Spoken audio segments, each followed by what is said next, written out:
உலகமே உற்று நோக்கி கொண்டிருந்த அந்த வழக்கு விசாரணை இன்னைக்கு ஒரு வழியாக என்ன கேஸ் முடிந்திருக்கிறது.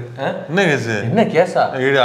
தேதி 12னா அனைத்து சாதியிலும் மச்சகிரகம் வந்த கேஸா? இன்னைக்கு தேதி 12. அதனால என்ன மணி 12 ஆகலையா? ஐயோ அது சொல்லல. நம்ம விஜயலட்சுமி அவர்கள் வந்து சீமான் மீது போட்டாங்களோ பாலியல். ஆமா அது ஆமா அகில உலக கேஸ். அது என்னாச்சு? எப்பா நாம் தமிழ் ஜோம்பிகள்லாம் ஃபோன் ரெடியாக வச்சுக்கிறீங்கப்பா. ஏன் பூரா வேலுக்கும் மெசேஜ் வர போகுது. என்ன மெசேஜ் வரும்? இரவோடு வந்துரு உறவே, இரவோடு வா உறவே. ஆனா வந்து ஒரு ட்விஸ்ட். என்னது? இந்த முறை நீங்க போறது வலசரவாக்கம் இல்லை. You are going to Delhi. டெல்லியா? ஆமா. எதுக்கு? எதுக்கா? எப்பா வண்டி கட்டுறவன், மாட்டு வண்டி கட்டுறவன், ஃபாரின் கார் வாங்குறவன், ஃப்ளைட் டிக்கெட் புக் பண்றவெல்லாம் இன்னைக்கே புக் பண்ணிக்க. பார்த்துக்க. ஏன்னா டெல்லி போகணும், ரொம்ப தூரம். எதுக்கு டெல்லி? மன்னிப்பு கேட்க.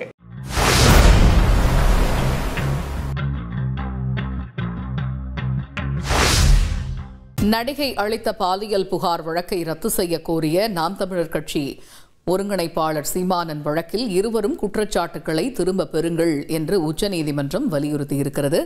அது மட்டுமின்றி இருவரும் குற்றச்சாட்டுக்களை திரும்ப பெற்று மன்னிப்பு கேட்கட்டும் என்றும் நீதிபதிகள் உத்தரவிட்டுள்ளனர். டெல்லியில போய் மன்னிப்பு கேட்கணுமா? ஓடு வந்துரு உறவே வா உறவே அப்படின்னு 3000 பேர் போவீங்களா? இப்ப ஆமா போக வேண்டியதான். போய் எப்படி செலவு பண்ண போறது கிடையாது. போயிட்டு அண்ணன் பேரை சொல்லி நீங்க செலவு பண்ணி சுப்ரீம் கோர்ட் வாசல்ல நிப்பாங்க. இவர் போய் மன்னிப்பு கேட்டு வரணுமா? கூட மனைவி அழைச்சிட்டு போலாமா? மனைவி வேற உண்டா? ஆக்சுவலா மனைவி கேட்கணும் போய் சுப்ரீம் கோர்ட்ல இவர் கேட்கணும்னு இல்ல. இவர் எழுதி சாவர்கர் கடிதம் எழுதுற மாதிரி இவரு மன்னிக்கிறேன் அப்படின்னு. ஆமா அபிடவிட் கொடுக்கணும். அபிடவிட்னா உத்தரவாதம் பிரமாண பத்திரமா? இனிமேல் நான் வந்து விஜயலட்சுமி அவர்களை தொல்லை செய்ய மாட்டேன், அவரை பொதுவெளியில் எங்கும் ஆபாசமாக அவதூறாக திட்டவோ பேசவோ மாட்டேன் அப்படின்னு எழுதி கொடுப்பாரு. அப்படின்னு நம்ம 10 எழுதி கொடுப்பாரு. எத்தனை வேணும் உங்களுக்கு மேடம்? எத்தனை வேணும் மேடம் உங்களுக்கு அப்படின்னு அட்வான்ஸ் புக்கிங் மன்னிப்பு கடிதம் கொடுக்கணும். அவ்வளவுதானே மன்னிப்பு கடிதம். மன்னிப்பு கடிதம் எத்தனை வேணும் உங்களுக்கு சொல்லுங்க. எல்லா டேட்லயும் போட்டு கொடுக்குறேன். மைனர் கொஞ்சம் படத்துல அதெல்லாம் பழசு. நான் ஏற்கனவே 2 வாட்டி அட்வான்ஸ் புக்கிங்ல கொடுத்துட்டேன். அபராதம் கட்ட சொன்னாங்களே கட்டிட்டீங்களா? அது அனாவசியம். ஏன் நான் போன முறையே கட்டிட்டேன் அட்வான்ஸ் புக்கிங்ல. அதே மாதிரி அண்ணன் வந்து இந்த வாட்டி 3 அபடவிட்ல எழுதி கொடுத்து வந்துருவாப்ல. சங்கின்னா சக நண்பன். அந்த நண்பனே சொல்லியிருக்காங்க. அந்த நண்பனே வந்து எழுதி கொடுத்துருக்காங்க. அவ்வளவு வாட்டி மன்னிப்பு கேட்டுதான். அவன் வழியில வந்த நான் எழுதி கொடுக்க மாட்டேனா? இப்ப புரிஞ்சிருச்சா இவர் வந்து யார் வழி வந்தவருன்னு? சங்கி சாவர்கர் வழி வந்தவரு. சாவர்கர் பரம்பரடா. நீ எழுதுன. இப்ப செருப்பு தூக்கி காட்டுனே. இப்போ தூக்கி காட்டுவியா செருப்ப? அவ்வளவுதான் கேஸ் முடிஞ்சு போச்சா? பேசலாம் முடியல. இன்னைக்கு வந்து ஒரு வழக்கு விசாரணை. சரி உங்க தரப்பு வாங்க உங்க பிராது என்ன ஜட்ஜையா கேட்டிருக்காரு. அப்பதான் இவன் மூஞ்ச பார்த்தாலே இவெல்லாம் மன்னிப்பு கேட்க சொல்லுங்க. மூஞ்ச பார்த்தாலே தெரியுது. மன்னிப்பு கேட்க சொல்லுங்க. இல்ல அது ஒரு விஷயம் இல்ல. என்ன கேட்டுறாப்ல? ஏன்னா தூத்துக்குடி வரலாறு என்ன? தூத்துக்குடி துப்பாக்கி சம்பவம் குறித்து அருணா ஜெகதீசன் ஆணையத்துல போயிட்டு கேட்டப்ப என்ன சொன்னாப்ல? என்ன பேசுறீங்க நீங்க? நான் போய் இப்ப கூப்பிடுவேனா? யாரோ உணர்ச்சி போயிட்டாங்க. யாரும் அவனுக்கு அந்த பறவை யாரும் நம்மளுக்கு தெரியாது. அவனுக்கு நம்ம சம்பந்தமே கிடையாது. தம்பி வீரரசு அப்படியே அத்துவான காட்டுல விட்டு வந்துட்டாப்ல அப்படின்னு போய் அம்போன்னு விட்டு வந்துட்டாப்ல. மன்னிப்பு கடிதம் எழுதி கொடுத்து வந்துட்டாப்ல. அந்த மாதிரி உள்ள சீமான் இதெல்லாம் நீங்க சொல்லவே வேண்டாம். மன்னிப்பு கடிதம் ரெடியா இருக்கும். ஆமா பின்னாடி போர்டுல என்ன ராஜா எழுதி இருப்ப? எங்க அதானே பின்னாடி மண்டியிடாத மானம் வீழ்ந்து விடாத வீரம்.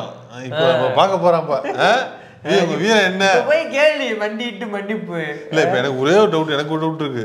இப்ப மனைவி குழந்தைகளை அழைச்சிட்டு போகணுமா வேணாம் மன்னிப்பு கேட்கறது? ஏன்னா வலசரவாக ஸ்டேஷன்ல போகும்போது அவங்க மனைவியை வந்து அழைச்சிட்டு போனாப்ல.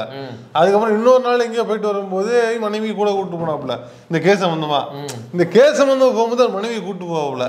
இந்த அபிடவிட் தாக்கல் பண்ணும் போதும் நீங்களே உங்க பொறுக்கறங்கனால குடும்ப சகிதமா போய் கொடுத்துட்டு வருவீங்களா எப்படின்னு அண்ணன் கேக்குறாரு. ஆமா அதுல இன்னொன்னு நல்ல பாயிண்ட். ஆக்சுவலா என்னன்னா நீங்க கவனிச்சு பாத்தீங்கன்னா கரெக்டா இந்த கேஸ் குறித்து ஏதாவது வந்தாலோ இல்ல இது சம்பந்தமா ஏதாவது அந்த அக்கா வீடியோ போட்டாலோ என்ன பண்ணுவாங்கன்னா அதுக்கப்புறம் அந்த சம்பவத்துக்கு அப்புறம் வர பிரஸ் மீட்ல எல்லாம் சுத்தி பெண்கள் நிப்பாட்டி வச்சிருப்பாங்க. நம்ம கூட ஒரு வீடியோல பார்த்தோம். லேடிஸ் ஒருத்தர் அரட்டி விடுவான்.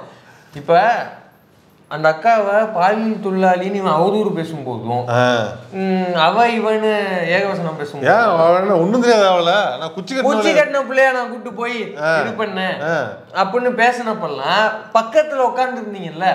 இப்ப அந்த பெண்கள் வந்து நீங்க உங்க மனசாட்சிகிட்ட மன்னிப்பு கேட்டுங்க.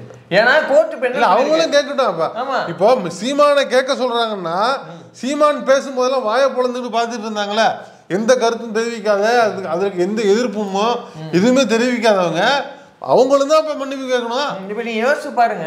இப்ப கோர்ட் மன்னிப்பு கேட்க சொல்லிருக்கா அதோட பொருள் என்ன? ஆமா இவன் பண்ணி இருக்கிறான், அந்த தவறு நடந்திருக்குதுன்னு தானே பொருள். அதனாலதான் மன்னிப்பு கேட்க சொல்றாங்க. அப்ப இவ்வளவு நாள் உங்க அண்ணன் கூட இருந்து சப்போர்ட் பண்ணீங்கல்ல, இப்ப நீங்க எங்க போய் மன்னிப்பு கேட்க போறீங்க? இப்போ வந்து அவர் ஒரு பாலியல் குற்றவாளிங்கிறது உறுதியாகுது. அப்ப ஓரளவுக்குன்னா என்ன பொருள்னா இன்னும் கோர்ட் வந்து சொல்லல. ஏன்னா நீதிமன்றம் தான் சொல்லணும், நம்ம எதுவும் சொல்லக்கூடாது.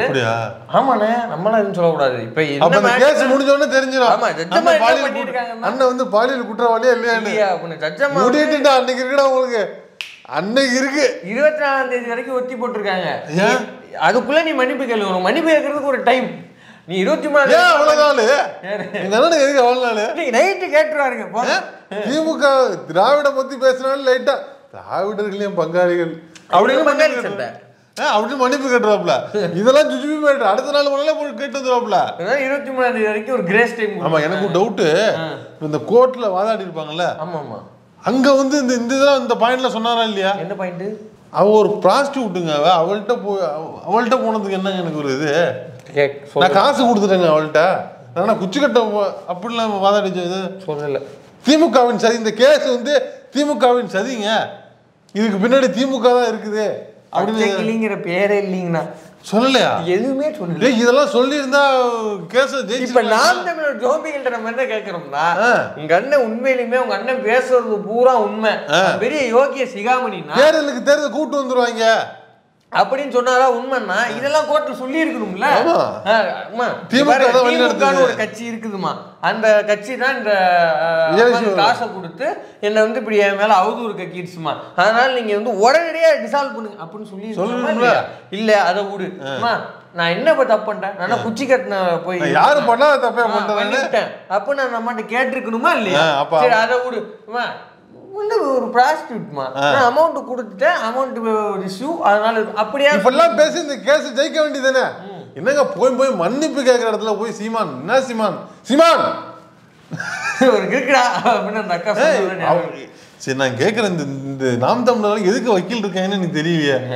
பூரா எல்லா கேஸ்லயும் இந்த ஆளை மன்னிப்பு கேட்க விடுறது, உயர் நீதிமன்ற கேஸ்ல இன்னொரு வேலைக்கு ஆகுது, சுப்ரீம் கோர்ட்டு போயிடும். வருண்குமார் கேஸ்லயும் அப்படிலாம் பண்றாங்க. மன்னிப்பு தானே அப்படின்னு ஒரு சட்டத்தண்ணி எழுதிட்டாரு 10-14. இன்னமும் அந்த கேஸ்ல போய் தடை வாங்கிட்டு நிற்கிறான். ஐயா இப்ப விசாரிக்காதீங்க இப்ப வேணான்னு வருண்குமார் கேஸ்ல இவன் பெரிய வீராதி வீர மாதிரி மயக்க முன்னாடி பேசுவான். ஏன் இதே மாதிரி போய் இன்னும் கோர்ட்ல சொல்ல வேண்டியதானே, ஆமாங்க நான் பேசுனேங்க, ஆமாங்க நான் பண்ணேங்கன்னு சொல்ல வேண்டியதுதானே. அப்ப நீ வீரன், அப்ப நீ ஒரு இது தமிழ் இல்ல, அப்ப நீ வந்து ஒரு மலையாளி. இப்ப எழுந்து தெரியுதா? அண்ணன் வெறும் மைக்கு புலிகேசி. அண்ணன் வந்து ஒரு வந்து சாவர்கர் பரம்பரை அவரு. அப்படியா? ஆமா, அவர் வந்து தமிழர் பரம்பரை, தமிழர் மரபு, அதெல்லாம் ஒண்ணும் கிடையாது. அவர் சாவர்கர் வழி வந்து எதையும் செஞ்சு எதையும் ஒத்துக்கிறதுக்கு அவருக்கு தெம்பு திராணி கிடையாது. அதனால இப்ப இதன் மூலமாக அது வந்து நிரூபணமாகிறது. மற்றவங்க எல்லாத்தையும் விடுங்க, இப்போ நம்ம வந்து குறிப்பிட்ட ஜந்துகளை நோக்கி நம்ம சில விஷயத்த கேட்குறோம். என்னது? இந்த சாட்டை கரிகஞ்சி இவங்கெல்லாம் இருக்காங்கல்ல, இவங்கெல்லாம் என்னென்னலாம் கூவிட்டு தெரிஞ்சாங்க, என்னென்னமோ கூவிட்டு தெரிஞ்சாங்க. ஆட இந்த மேட்டர்லானே, இந்த மேட்டர் அவரை வந்து எங்க அண்ணன் வந்து அவதூறுகளை வீழ்த்த பாக்குறாங்க அப்படின்ட்டு இருந்தானுங்களே. இப்ப நீங்க வந்து உச்சநீதிமன்றம் சொல்லியிருக்கு மன்னிப்பு கேள் அப்படின்ட்டு இருக்கு. உச்சநீதிமன்றத்திலே போய் கேளு, ஜட்ஜிட்ட எழுத்து கேள்வி ட்வீட் போடு, நீதியரசரே நீங்க எங்க அண்ணன் அவதூறுகளை வீழ்த்த பாக்குறீங்க, இதெல்லாம் ஒரு தீர்ப்பு அப்படின்னு கேளு. அதெல்லாம் நீங்க பேசவே மாட்டாங்க. சரி, இப்ப நான் இன்னொன்னு கேட்கிறேன். இப்ப நீதியரசர் வந்து மன்னிப்பு கேட்க சொல்லியிருக்கிறாங்க இல்லையா? அப்ப என்ன பொருள்? நம்ம இவ்வளவு நேரம் சொன்னது மாதிரி அது நடந்திருக்குன்னு பொருள் இல்லையா? அப்ப இது நடந்திருக்கு அப்படின்னா மதுரை செல்வம் குறித்து வந்த ஆடியோக்கள் எல்லாம் உண்மை, அதுக்கு வந்து சாட்டை உள்ளிட்டவர்கள் காசு அனுப்புனாங்கன்னு சொன்னதெல்லாம் உண்மை. அப்ப இவங்க போய் மத்தியஸ்தம் பண்ணது, சாட்டை 2009 பஞ்சாயத்து பண்ணது எல்லாம் உண்மை. ஏண்டா பொதுவெளியில அவர் அண்ணன் சொல்லிட்டு நாங்களாம் அவர்களின் தம்பிகள் அப்படின்னு வீடியோ போட்டீங்களே, அப்ப நீங்க வந்து தம்பிகள் இல்லடா. தம்பி இல்லையா? இல்ல தம்பிகள் இல்லடா. வேற என்ன எனக்கு தெரியாது, தம்பிகள் இல்ல, அவ்வளவுதான். அப்ப விஜயலட்சுமி அவர்கள் சொன்ன அனைத்து புகாரும் இதன் மூலம் இல்ல 2009 இருந்து 2025 வரைக்கும் நடந்ததெல்லாம் உண்மை. அவ்வளவுதானே. அப்ப இவங்க வந்து புலிகளின் பேரை சொல்லி, பிரபாகரன் அவருடைய பேரை சொல்லி, தமிழருக்கான அரசியல்னு சொல்லி, அந்த ராவணன் சாரி தப்பு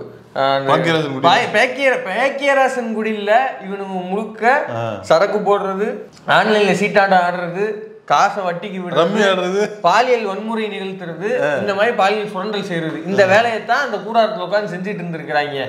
இப்ப அந்த உண்மை வந்து வெளியில தெரிஞ்சு போச்சு. இப்ப மணி வைக்க சொல்லியிருக்காங்க, போய் மாநகரத்தாம போய் மன்னிப்பு கேட்டு. எனக்கு என்னது இன்னொரு இது, இந்த பிரச்சனைய நடந்தது அப்படியே கமுக்கமா பேசி மெட்ராஸ் மதுரை அப்படி தமிழ்நாட்டுக்குள்ள முடிச்சுக்கலான்னு ஒரு ஐடியா பண்ணீங்க, ஒரு கெண்ணியமா இருந்திருக்குல்ல.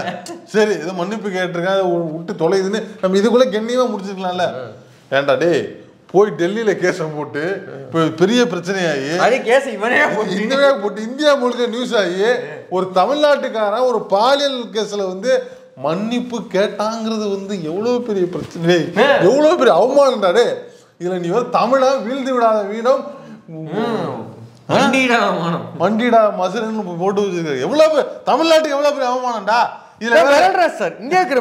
மூன்றாவது பெரிய கட்சி தமிழ்நாட்டுக்கு நிரந்தரம் அதுன்னு சொல்லி வச்சா வெளில என்ன நினைப்போம் நம்மள. நம்ம ஏற்கனவே வந்து நார்த் ஸ்டேட்ல நம்ம வந்து சரியில்லை. ஒரு அரசியல் கட்சி தலைவனே இந்த லட்சணத்துல இருக்கானா, எதிர்கட்சிக்காரன் தான் என்ன நினைப்பான் நம்மள. அண்ணன் வேற பைத்தியங்களோட மாநாடு போட்டு பிஸியா இருக்கிறாப்புல. பஞ்ச பூதங்களோட மாநாடு போட போறாப்புல. பஞ்சபூதங்கள் அடுத்து ஐவகை ஆற்றலா இது முடிஞ்ச உடனே அடுத்து நவக்கிரக மாநாடு அப்படி டிரான்ஸ்ஃபர் பண்ணிருக்கேன். இதை சொல்ல மறந்துட்டேன், அண்ணன் தெளிவா சொல்லுங்கப்பா, மன்னிப்பு கேட்கணும் அப்படிங்கிறது வந்து அஃபிடவிட், அதாவது டைப் பண்ணி கோர்ட்ல கொடுக்கணும். அண்ணன் பாட்டுக்கு பழக்க தோசைல அந்த அக்காக்கு வாய்ஸ் நோட் அனுப்பிட போறாரு. அதை விட முக்கியம் 10 மணிக்கு முன்னாடி கேட்கணும். அண்ணனுக்கு ஏது டைமிங், அண்ணன் பாட்டுக்கு பழக்க தோசைல போன் பண்ணி அப்படின்னு கேட்ட போறாப்ல. அப்படிலாம் இல்லைங்க, நேர்ல போய் இது மாதிரிலாம் கேட்கணும். வண்டியை கேட்டு வச்சுதாங்க, திரும்ப அதுக்கு ஒரு கேஸ போட்டுருவாங்க. அப்புறம் நீ இவ்வளவு பேசுறீல்ல, இன்னமும் இந்த நியூஸ் வந்து கீழே போய் கமெண்ட்ல போட்டீங்கன்னா இது திமுகவின் சதி, எங்க அண்ணன் வீழ்த்த பாக்குறார்கள், இவர்களுக்கு வேலை இல்லை, இதான் அவ சொல்லி இன்னைக்கும் பேசிட்டு இருக்காங்கடா. இவங்களை என்ன பண்றது? எல்லாம் ஒண்ணும் பண்ண முடியாது. எல்லாம் வந்து ஒரே ஒரு தீர்வு தான். என்னது? எல்லாம் விரைவில் தெரியும், போக போக தெரியும். சீமானி நிலை என்ன, தமிழ்நாட்டு அரசியலோட பங்கு என்ன, இத்தனாவது இடத்துல இருக்க போகிறார் அப்படிங்கறதுன்னு சொல்ற. பாலியல் பொறுக்கியா இல்லையான்னு